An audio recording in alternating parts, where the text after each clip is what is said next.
ఇలాంటి అన్న ఉంటే ఇక శత్రువులు అనవసరం. అన్న అన్న పదానికి కలంకం ఈరోజు జగన్మోహన్ రెడ్డి గారు. ఇంతకంటే మీకేం చెప్పలేం. మేడం, నేను షర్మిలా రెడ్డికి బినామీ కాదని విజయంలో ఈరోజు స్టేట్మెంట్ ఇచ్చాను. థ్యాంక్ యూ అమ్మా. ఆ స్టేట్మెంట్లు చాలా దారుణమని నాకు అనిపించింది. ఎందుకంటే ఆయన మాట్లాడిన మాటలు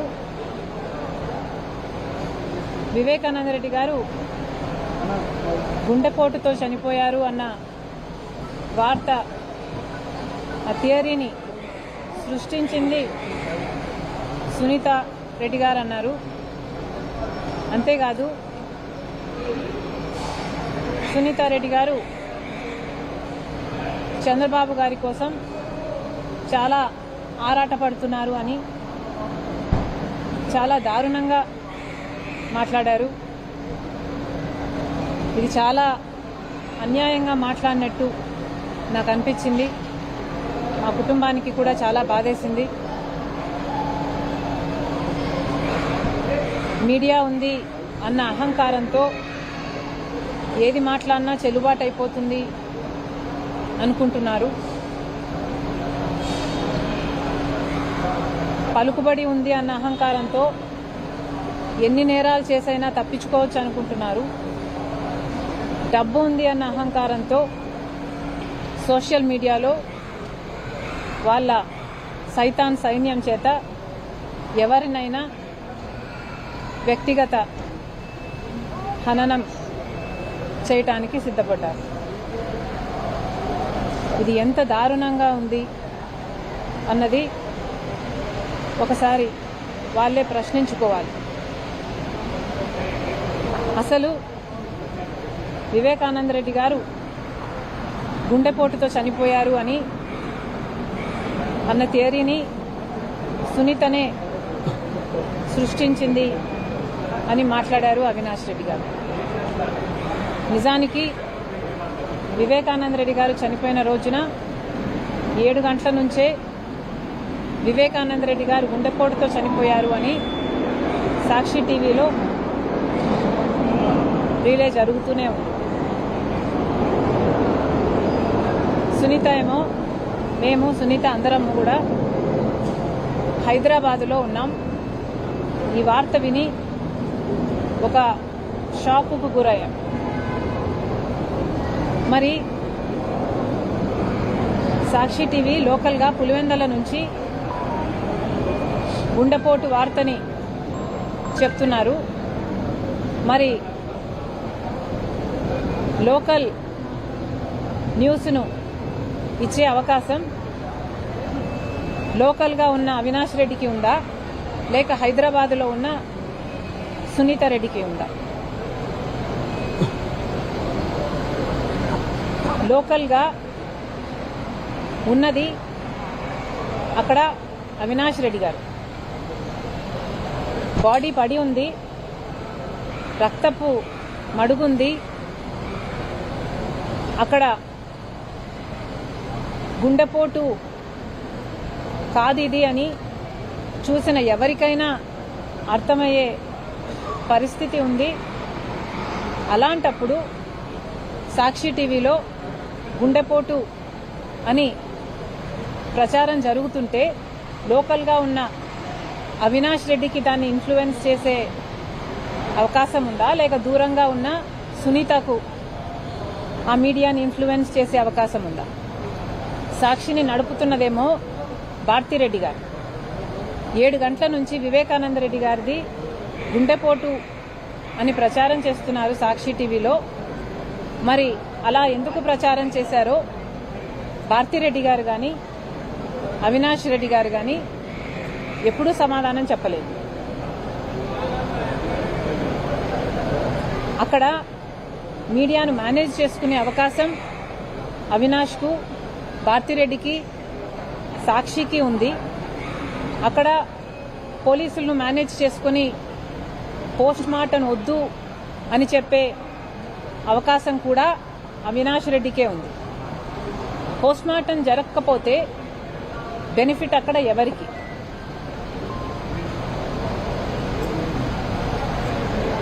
గుండెపోటుతో వివేకానంద రెడ్డి గారు మరణించారు అని చెప్తున్న సాక్షికి బెనిఫిట్ ఉంది.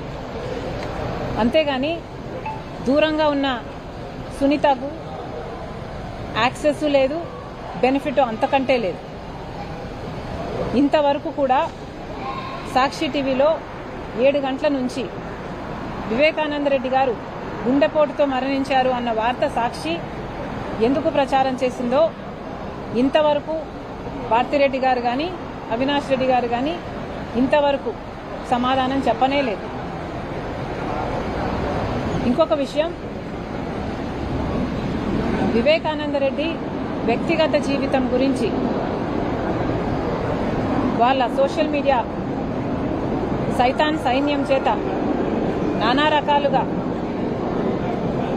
ఆయన వ్యక్తిత్వాన్ని అసలు బ్రతికి లేడు మనిషి అన్న ఇంగితం కూడా లేకుండా ఆయనను అవమానించడం జరిగింది. అసలు సాక్షి పేపర్లో కూడా పైనేమో రాజశేఖర రెడ్డి గారి ఫోటో, కిందేమో వివేకానంద రెడ్డి గారి ఫోటోలు, ఆయన గురించి రాసిన ఆర్టికల్స్ ఈ రోజు వరకు కూడా కళ్ళ ముందు కదులుతూనే ఉన్నాయి. అది ఎప్పటికీ మర్చిపోలేం. వివేకానంద రెడ్డి గారికి ఇంకో భార్య ఉండొచ్చు, కొడుకు ఉండొచ్చు, కానీ వాళ్ళు ఎలా బ్రతకాలి అన్నదాని గురించి, వాళ్ళకు కావాల్సిన ఫైనాన్షియల్గా అయితేనేమి, ఇంకో రకంగా అరేంజ్మెంట్స్ అయితేనేమి వివేకానంద రెడ్డి గారు అప్పుడే చేసి పెట్టి చనిపోయారు. అలాంటిది ఇప్పుడు అవినాష్ రెడ్డి గారు వాళ్ళెందుకు చంపుండకూడదు అని కూడా మాట్లాడారు. వాళ్ళకి వివేకానంద రెడ్డి గారు చనిపోతే ఏ లాభం లేదు. వివేకానంద రెడ్డి బ్రతుకున్నంత కాలమే వాళ్ళకి ఏ లాభమైనా. ఎందుకంటే అప్పటికే ఆస్తులన్నీ సునీత పేరు మీద రాసేశారు వివేకానంద రెడ్డి గారు. వివేకానంద రెడ్డి గారి పేరు మీద ఏవీ లేవు. వివేకానంద రెడ్డి గారు చనిపోతే ఆ ఇంకొక ఫ్యామిలీకి నష్టమే తప్ప లాభం లేదు. వాళ్లకు వివేకానంద రెడ్డిని చంపాలన్న మోటివ్ లేదు అన్న విషయం అందరికీ స్పష్టంగా తెలుసు.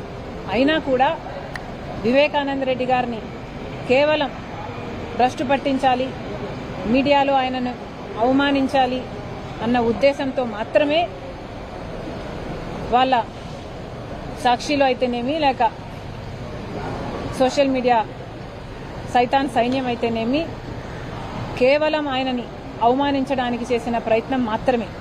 అదే ప్రయత్నం మళ్ళీ నిన్న అవినాష్ చేయబోయాడు. అంతేకాదు ఇంకొకటి కూడా చెప్పాడు అవినాష్. నిన్న అసలు వివేకానంద రెడ్డికి హత్య చేసింది సునీత భర్త రాజశేఖర్ అన్నట్టుగా పోర్ట్రే చేయబోయాడు. నిజానికి కొడుకు లేని లోటు తీర్చిన వాడు సునీత భర్త రాజశేఖర్ మామ అని ఎందుకంటామంటే ఈయన వివేకానంద రెడ్డికి బావమరిది అవుతారు, బంధువులను చేసుకున్నారు కాబట్టి చిన్నప్పటి నుంచి పరిచయం ఉంది, చాలా సన్నిహితంగా ఉండేవాళ్ళు. సునీత కంటే కూడా రాజశేఖర్ మామనే ఎక్కువ ప్రాక్సిమిటీ, ఎక్కువ క్లోజ్నెస్ ఉండేది. ప్రాబబ్లీ సునీత కంటే కూడా ఎక్కువ రాజశేఖర్ మామే చిన్నాన్నని ప్రేమించాడేమో, అంత బాగా అంత సన్నిహితంగా ఉండేవాళ్ళు. అలాంటిది సునీత భర్తే ఎందుకు చంపుండకూడదు అని నిన్న మాట్లాడడం జరిగింది. ఇక్కడ గుర్తుపెట్టుకోవాల్సిన విషయం ఏమిటి అంటే హత్య జరిగిన రోజున 7 గంటల నుంచి వివేకానంద రెడ్డి ఇది గుండెపోటు అని ప్రచారం చేసింది సాక్షి, అంటే జగన్మోహన్ రెడ్డి గారు. ఆ తర్వాత హత్యా ప్రదేశానికి వచ్చి ఇది గుండెపోటు కాదు హత్య అని చెప్పింది జగన్మోహన్ రెడ్డి గారు. ఆ తర్వాత ఇది తెలుగుదేశం వాళ్ళు చేపించింది అని చెప్పింది జగన్మోహన్ రెడ్డి గారు. సిబిఐ ఎంక్వైరీ కావాలి అని కోరింది జగన్మోహన్ రెడ్డి గారు. ఆ తర్వాత ముఖ్యమంత్రి అయింది జగన్మోహన్ రెడ్డి గారు. ఆ తర్వాత సిబిఐ ఎంక్వైరీ అవసరం లేదు అని చెప్పింది జగన్మోహన్ రెడ్డి గారు. నేను వేసే సిట్టు సరిపోతుంది అని చెప్పింది జగన్మోహన్ రెడ్డి గారు. ఈ ఎంక్వైరీ సరిగ్గా జరగటం లేదు అంటే, లేదు అవినాష్ని దీంట్లో మనం ఇరికిస్తే అవినాష్ని దీంట్లో వేలు పెట్టి చూపిస్తే అవినాష్ నన్ను వదిలేసి బీజేపీ పార్టీలో చేరిపోతాడు అని చెప్పింది జగన్మోహన్ రెడ్డి గారు. ఆఖరికి సునీత ఎంత బ్రతిమిలాడిన సిబిఐకి ఒప్పుకోకపోవడంతో తను విభేదించి చాలా మనసు కష్టం చేసుకుని గుండె భారంతో ఒకతే బయటికి వెళ్ళి సిబిఐని ఎంక్వైరీ కోసం కోరడం జరిగింది. కోర్టుకు వెళ్ళింది. ఆ తర్వాత సిబిఐ ఎంక్వైరీ కూడా ఆదేశించింది కోర్టు. మరి సిబిఐ ఎంక్వైరీ జరిగింది. ఎంక్వైరీలో అన్ని ఆధారాలు అన్ని ఎవిడెన్సులు ఉన్నాయి అని అవినాష్ని ఛార్జ్షీట్లో చేర్చడము జరిగింది. మరి నిజంగానే హత్యలో అవినాష్ రెడ్డి పాత్ర లేదు, సునీత భర్త రాజశేఖర్ది ఉంది అంటే మరి సిబిఐకి ఆ ఆధారాలు ఎందుకు దొరకలేదు? సిబిఐ అన్ని ఆధారాలు అవినాష్ మీదనే ఎందుకు సేకరించింది? ఎందుకంటే నిందితుడు అవినాష్ అని సిబిఐ కూడా అర్థమైంది కాబట్టి. అంతెందుకు జగన్మోహన్ రెడ్డి గారు 5 సంవత్సరాలు ముఖ్యమంత్రిగా ఉన్నారు. మరి జగన్మోహన్ రెడ్డి గారు సునీత భర్తే హత్య చేశాడు అని ఇప్పుడు వీళ్ళు ఏదైతే థియరీ చెప్తున్నారో ఇదే నిజం అయి ఉంటే మరి జగన్మోహన్ రెడ్డి గారు ఎందుకు ఎంక్వైరీ వేయలేదు? ఎందుకు సాక్ష్యాలు సేకరించలేదు? సునీత భర్తే హత్య చేశాడు అని ఒక్క సాక్ష్యమైనా ఎందుకు బయట పెట్టలేదు? లేదా చిన్నాయన వేరే ఫ్యామిలీ హత్య చేశారు అని ఒక్క సాక్ష్యమైనా ఎందుకు బయట పెట్టలేదు? లేదా తెలుగుదేశం వాళ్ళే చంపించారు అని వాళ్ళు అన్నారు, పోనీ వాళ్ళ మీదైనా ఒక్క సాక్ష్యమైనా ఎందుకు బయట పెట్టలేదు? మీకు అధికారం 5 సంవత్సరాలు ఉంది, మీ చేతుల్లో పవర్ ఉంది, మీ చేతుల్లో పోలీసులు ఉన్నారు, ఎంక్వైరీ సిస్టమ్స్ ఉన్నాయి. అయినా కూడా మీరు ఒక్క ఆధారం కూడా మీరు చెప్తున్న ఈ థియరీలు సపోర్ట్ చేస్తూ ఒక్క ఆధారం కూడా మీకు దొరకలేదు, మీరు బయట పెట్టలేదు అంటే దానికి కారణం అది అవాస్తవం కాబట్టి, దాంట్లో నిజం లేదు కాబట్టి. ఇది వాళ్లకు తెలుసు, ప్రజలకు కూడా తెలుసు. కానీ మీడియా ఉంది కదా అని పెద్ద పెద్ద పాంఫ్లెట్లు వేసుకుంటున్నారు, పెద్ద పెద్ద బ్యానర్ ఐటమ్లు వేసుకొని వాళ్ళకు కావాల్సిన నెరేటివ్ సెట్ చేయడానికి ప్రయత్నిస్తున్నారు. ఇది ఎలా ఉంది అంటే ప్రజలని కన్విన్స్ చేయలేకపోతే ప్రజల్ని కన్ఫ్యూజ్ చేయండి అన్నట్టుగా వాళ్ళ స్ట్రాటజీ ఉన్నట్టుగా కనిపిస్తుంది. కానీ వాస్తవం ఏమిటి అంటే ఈ హత్య ముమ్మాటికి కడప ఎంపీ టికెట్ విషయంగానే జరిగింది. ఇంత ఖచ్చితంగా ఎందుకు చెప్పగలుగుతున్నామంటే చిన్నాన వివేకానంద రెడ్డి గారు నా దగ్గరికి, నా ఇంటికి వచ్చి దాదాపు 2 గంటల పాటు ఈ విషయం నాతో చర్చించడం జరిగింది. కడప ఎంపీ టికెట్కు అవినాష్ కరెక్ట్ కాదు అన్న విషయం వివేకానంద రెడ్డి గారు గట్టిగా నమ్మారు. అదే జగన్మోహన్ రెడ్డి గారితో సహా అందరికీ చెప్పారు కూడా. అయినా కూడా జగన్మోహన్ రెడ్డి గారు అవినాష్కే టికెట్ ఇచ్చారు. ఇచ్చిన తర్వాత ఇక వివేకానంద రెడ్డి గారు కూడా జగన్మోహన్ రెడ్డి గారి మాట గౌరవించి అవినాష్ గెలుపు కోసమే కృషి చేశారు. కానీ ఈసారి అడ్డుకున్న వివేకానంద రెడ్డి గారు ఎప్పటికైనా తనకు అడ్డే అని అవినాష్కి అర్థమైంది. ఈ అడ్డును తొలగించుకోకపోతే ఎప్పటికైనా అవినాష్కు ఇబ్బందే అని అవినాష్కి వాళ్ళ తండ్రికి అర్థమైంది. కాబట్టే ఈ హత్య జరిగింది. ఇవేవీ తెలియనట్టుగా, ఇదేది నిజము కానట్టుగా ఇప్పుడు సునీత భర్తే హత్య చేయించాడు, సునీతే వాళ్ళ నాన్న గుండెపోటుతో చనిపోయాడు అన్న వార్తను సృష్టించింది ఆర్ పుట్టించింది సునీత చంద్రబాబు గారి కోసం పనిచేస్తుంది అని ఈ మాటలన్నీ కూడా మిమ్మల్ని మీరు రక్షించుకోవడానికి చేస్తున్న ప్రయత్నంగా కనిపిస్తున్నాయి తప్పితే మిమ్మల్ని నిర్దోషులుగా చూపించటం లేదు.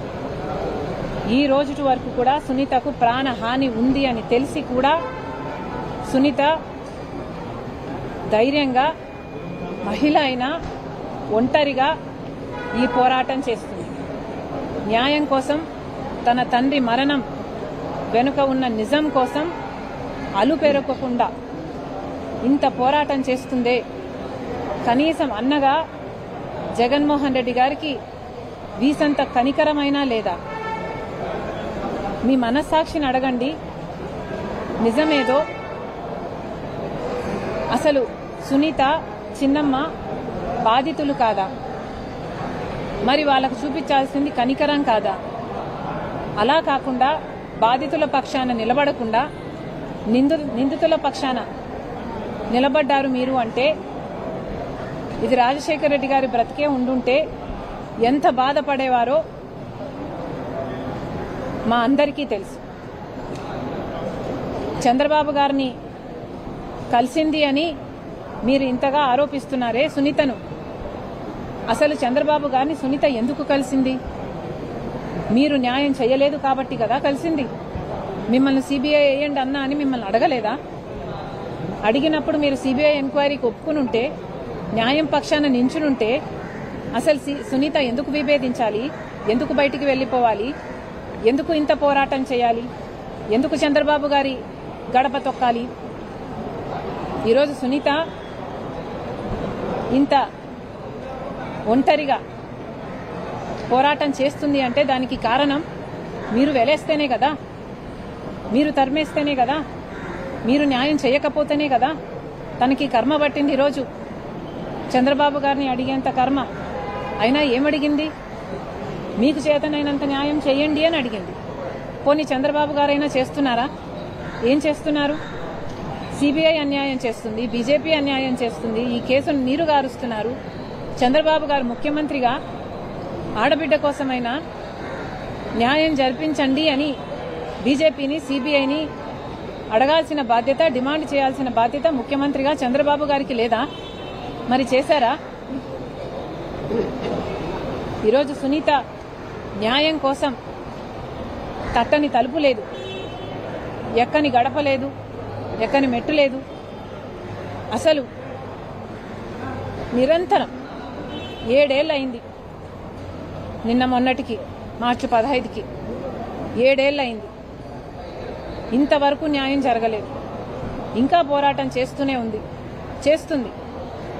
తన ప్రాణం ఉన్నంత వరకు చేస్తుంది. అంత గట్టిగా నిలబడ్డ ఆడబిడ్డ మీద ఇంత దారుణంగా మీకు మీడియా ఉంది కదా అని మాట్లాడడం అన్యాయం అని మీకు అనిపించడం లేదా? వాళ్ళ సొంత నాన్న హార్ట్అటాక్తో చనిపోయారు అన్న వార్త సునీత పుట్టించిందా? సాక్షి పుట్టించలేదా? మీకు పాత్ర లేదా? అవినాష్ కాదా అక్కడ ఉన్న